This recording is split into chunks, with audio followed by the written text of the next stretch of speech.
So we're just going to do a uni to uni knot. So you stack your braid, your main line, and then your monofilament on top, okay? Let those free ends hang. I'm gonna give myself a little bit more braid to show you guys, make it easier for y'all to see. This is also a lot easier to tie on the boat than the FG knot. So always just get it wet just to make it easier to work with. And then mono, guys, so all knots are based on friction, okay? That's why it makes them not come loose. So mono, being the material that it is, will actually bite down on itself more, so you don't need as many loops as you do on the braided side. So we're just gonna go 5. And make sure you're going around your main line and your leader material. So that's 3, 4, 5, there we go. You guys can see that right there.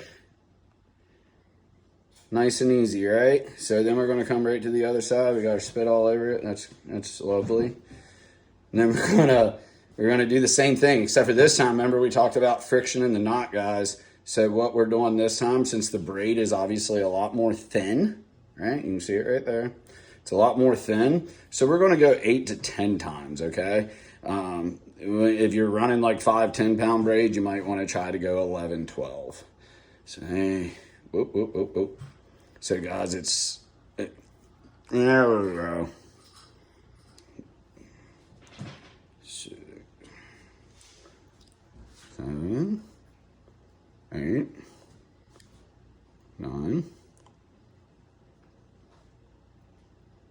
10. I need to try to do that trick where you tie a coffee straw into a knot with your tongue. I bet I can do that. Let's see, tighten that.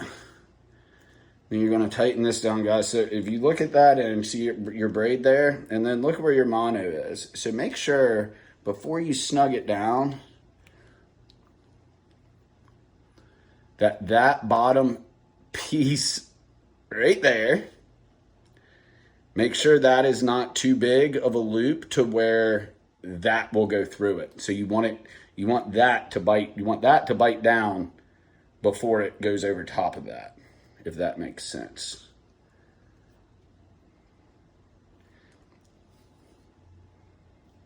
Probably help if I let go of that tagline. So right there, and then boom. So guys, when we're off the boat, I don't have super glue right now, but one thing I like to do is make sure it's tight. I was telling the boys earlier, make sure when your hands are wet on the boat and you're doing this, careful wrapping your braid like that unless you got like permanent cuts like I do.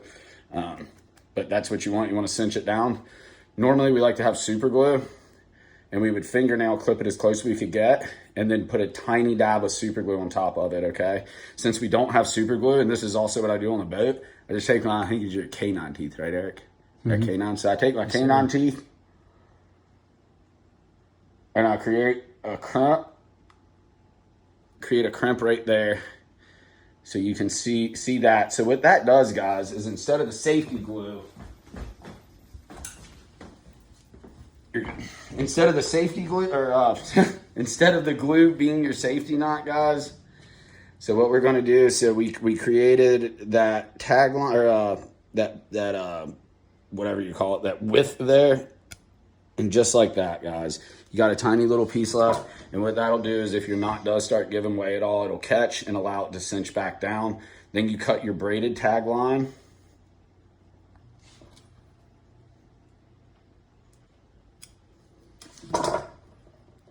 And that is it, guys. That is your uni to uni knot.